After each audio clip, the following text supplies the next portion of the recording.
Hello students, Vande Mataram. आज जैसे मैं सेकंड चैप्टर पढ़ा रहा था रेगुलरली, और उसमें आज जो टॉपिक है मैं पढ़ाने वाला हूँ सेकंड चैप्टर का, वो है development and structure of anther. यानी एंथर का डेवलपमेंट कैसे होता है। तो मैंने इससे पहले फ्लावर का डेवलपमेंट आपको बताया था। जब फ्लावर का डेवलपमेंट होता है तो इसमें जो सूट है ना, वो पहले इसमें मॉडिफाई होता है, थैलेमस बनता है, और थैलेमस में नोड होते हैं। इन नोड से आउटग्रोथ निकलती है इस तरह की। अब ये जो आउटग्रोथ होती है इनिशियल स्टेज में, ये इस तरह की स्फेरिकल स्ट्रक्चर होता है, गोल स्ट्रक्चर होता है। और इसमें सिंगल सेल यानी सिंगल सेट थिक एक एपिडर्मिस लेयर होती है। कौन सी होती है? एपिडर्मिस लेयर होती है। और इसके अंदर होमोजीनस टिश्यू, मेरिस्टेमेटिक टिश्यू भरा रहता है। इस तरह की इनिशियल स्टेज होती है ये।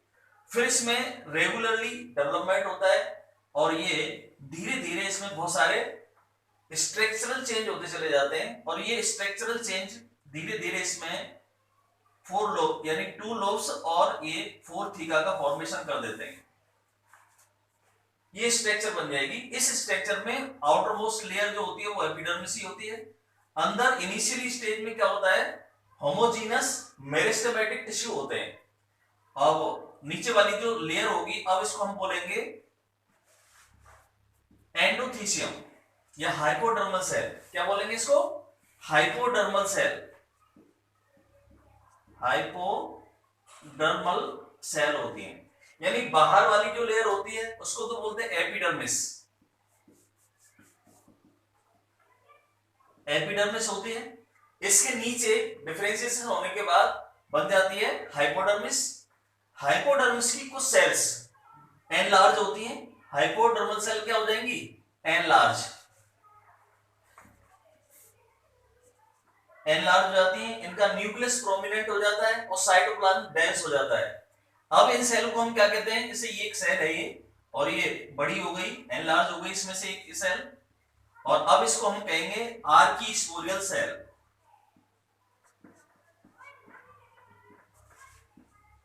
ये क्या बन गई? आर्कीस्पोरियल सेल। अब आर्कीस्पोरियल सेल में ये ऐसी बहुत सारी सेल होती हैं, इनमें जैसे फोर लोब हैं, इनमें कई सेल होती हैं, और ये आर्कीस्पोरियल सेल में कन्वर्ट हो जाती है। आर्कीस्पोरियल सेल में डिवीजन होता है। कौन सा डिवीजन होगा? पेरिक्लाइनल। पेरिक्लाइनल डिवीजन से ये जो सेल है इसमें टू सेल में डिवाइड हो जाती है, वन और ये टू। तो जो बाहर की साइड में होती है, आउटर मोस्ट जो सेल होती है, उसको तो कहते हैं हम प्राइमरी पेराइटल सेल। बाहर जो बनेगी उसको क्या कहेंगे? प्राइमरी पेराइटल सेल कहेंगे। और जो अंदर की साइड में बनती है इसको कहते हैं प्राइमरी स्पोरोजीनस सेल। तो दो सेल बन जाती हैं। यानी सबसे पहले, दोबारा सुने, मैं जल्दी से बताता हूं। पहले आउटग्रोथ होती है। आउटग्रोथ में एपिडर्मल सेल होती है। एपिडर्मल सेल के बीच में जो अंदर की साइड में जो सेल का मास होता है, यानी होमोजेनस सेल का मास, मेरिस्टेमेटिक सेल होती है, ये डिवाइड होकर के और इनमें बहुत सारे स्ट्रक्चरल चेंज होते हैं, और धीरे धीरे ये लोब और थीका में कन्वर्ट होती चली जाती हैं। अब इन सेल में जो नीचे वाली लेयर होती है वो उसका फॉर्मेशन हो जाता है। इसको क्या कहते हैं? Hypodermal cell. हाइपोडर्मल सेल में से कुछ सेल जो होती हैं वो बड़ी एनलार्ज हो जाती हैं। एनलार्ज होने के बाद अब इनको हम क्या कहेंगे? आर्कीस्पोरियल सेल। आर्कीस्पोरियल सेल में पेरिक्लाइनल डिवीजन होता है, और पेरिक्लाइनल डिवीजन से दो सेल बनेंगी। इससे पहले बाहर की साइड में जो एपिडर्मल की साइड बनती है उसको तो क्या कहते हैं हम? उसको कहते हैं हम प्राइमरी पेराइटल सेल। और नीचे की साइड में जो बनेगी उसको क्या कहेंगे? Primary sporogenous cell. अब इसमें ये दो सेल का फॉर्मेशन हो गया। और अब बाहर वाली जो सेल होती है, बाहर वाली सेल कौन सी बताई थी मैंने? Primary parietal cell. देखो मैं इसको ग्राफिक वैसे बता देता हूं। पहले क्या बना? आर्की स्पोरियल, इससे दो सेल बनी। एक तो बनी प्राइमरी पेराइटल सेल, और दूसरी बनती है प्राइमरी स्पोरोजीनस। सेल या स्पोर इनिशियल सेल। अब इस सेल से डेवलपमेंट होगा, इसमें लगातार पेरिक्लाइनल और एंटीक्लाइनल डिवीजन होते चले जाएंगे, तो इससे बन जाएगी वॉल ऑफ एंथर। एंथर की वॉल का फॉर्मेशन हो जाएगा इससे। और ये वाली सेल किसका डेवलपमेंट करेगी? ये बनाएगी स्पोरोजीनस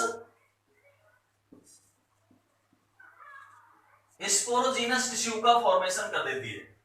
अब स्पोरोजीनस टिश्यू से क्या बन जाती हैं?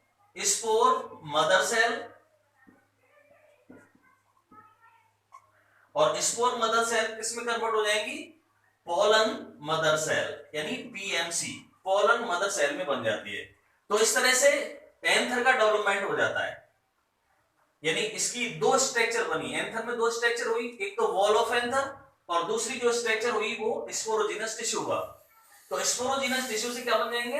यानी पीएमसी, पोलन मदर सेल। इन पोलन मदर सेल में मियोटिक डिवीजन होगा और मियोटिक डिवीजन से पोलन ग्रेन्स का फॉर्मेशन होगा। और ये जो प्राइमरी पैराइटल सेल है, ये इसकी जो 4 लेयर होते हैं, इसकी एंथर की जो 4 लेयर होती हैं उनका ये फॉर्मेशन करते हैं।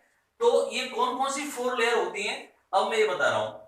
और इसके जो डेवलपमेंट में एक से ज्यादा सेल, यानी स्पोरेंजिएट जो इनिशियल ये जो आर्किस्पोरियल सेल होती हैं, एक से ज्यादा सेल है पार्टिसिपेट करते हैं, तो इस तरह का जो डेवलपमेंट होता है उसको क्या कहते हैं? यू स्पोरेंजिएट डेवलपमेंट कहते हैं माइक्रोस्पोरेंजिया का। ठीक है, तो when the more than one sporogenous cell take part in the formation of the microsporangia, so such type of development is known as the eusporangiate development. तो most of the angiosperm plant में ये कैसा development होता है? eusporangiate development होता है। अब मैं आपको बताने वाला हूं structure of anther. Structure of anther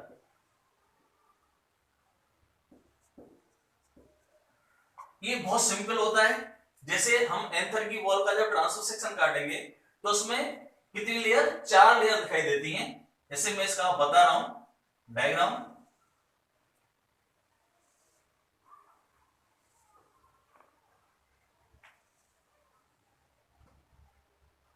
तो सबसे जो आउटर मोस्ट लेयर होगी ये बाहर वाली, इसको हम कहते हैं एपिडर्मिस।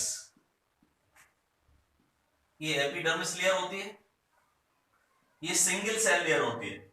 इसके एक पार्ट को बता देता हूं, और बीच में यहां होगा एक स्फेरिकल स्ट्रक्चर और इसके अंदर बना रहता है स्पोरोजीनस टिश्यू।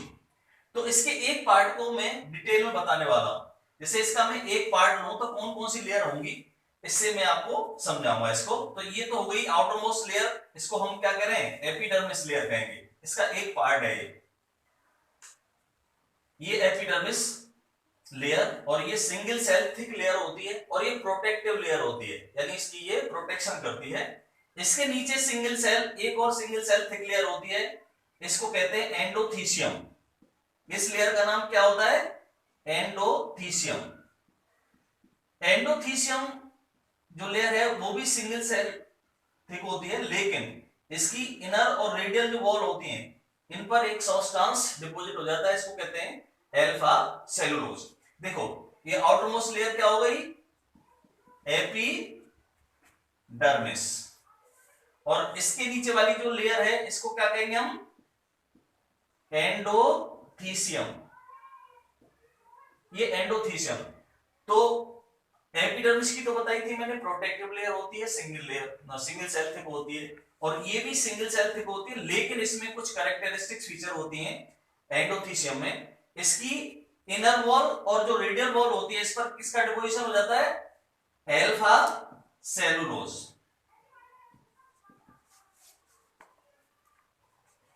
अल्फा सेलुलोज का डिपोजिशन हो जाता है, और ये यू शेप की दिखाई देती है। ये फाइब्रस लेयर होती है, इस तरह की यू दिखाई देगी, इनर और रेडियल वॉल। और इसकी जो आउटर वॉल होती है ये थिन होती है, और ये हाइग्रोस्कोपिक होती है। कैसी होती है? हाइग्रोस्कोपिक। हाइग्रोस्कोप मतलब वाटर एब्जॉर्ब करती है, और जब ड्राई होती है, जब सूखता है ये, तो उसमें एक टेंशन क्रिएट हो जाता है, और ये टेंशन क्या करता है? जो एंथर होता है उसके डिसेंस में हेल्प करता है। लेकिन जो यहाँ ग्रुप होती है, लॉन्गिट्यूडल ग्रुप, यहाँ जो फोल्ड होते हैं, इस फोल्ड के पास इसमें अल्फा सेलुलोज का डिपोजिशन नहीं होता, और ये थिन वॉल्ड लेयर होती हैं। जहां जहां ये फोल्ड होते हैं, इसमें 4 ग्रुप होती हैं, तो इसमें जहां फोल्ड होगा वहां पर अल्फा सेलुलोज का डिपोजिशन नहीं होता। तो इस सेल को हम क्या बोलेंगे, यानी इस पोर्शन को क्या बोलते हैं हम, स्टोमियम। इसको हम बोलते हैं स्टोमियम। तो यहीं से डिसेंस होता है हमेशा। अब इसके अंदर वाली जो लेयर है उसको हम बोलेंगे, यानी बीच में तो होता है इसमें स्पोरोजिनस टिश्यू, और इसके अंदर की साइड में 1 to 3 सेल थिक, यानी इसके भी नीचे एंडोथीसियम के नीचे 1 से 3 सेल थिक लेयर होती है, और इस लेयर का नाम होता है मिडिल लेयर।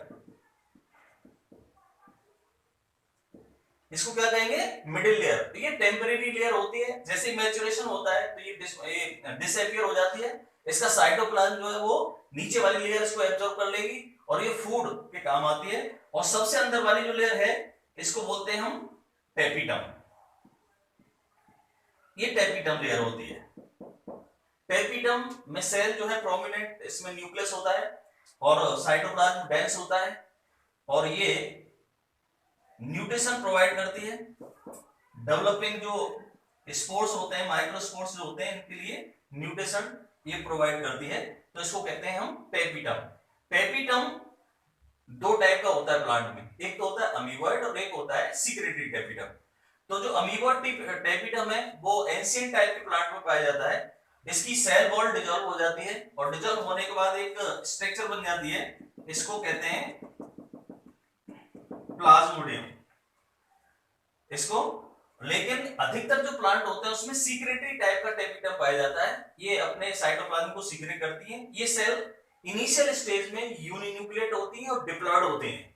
इनिशियल स्टेज में कैसी होती है, यूनिन्यूक्लिएट होंगी और डिप्लॉयड, लेकिन बाद में जब मैच्योर होती है तो ये मल्टीन्यूक्लिएटेड हो जाती हैं और पॉलीप्लॉयड हो जाती हैं। अच्छा, मल्टीन्यूक्लिएटेड, ध्यान रखना है इस बात का, मल्टीन्यूक्लिएटेड ये फ्री न्यूक्लियर डिवीजन की वजह से होती है। किसकी वजह से होती है, फ्री न्यूक्लियर डिवीजन।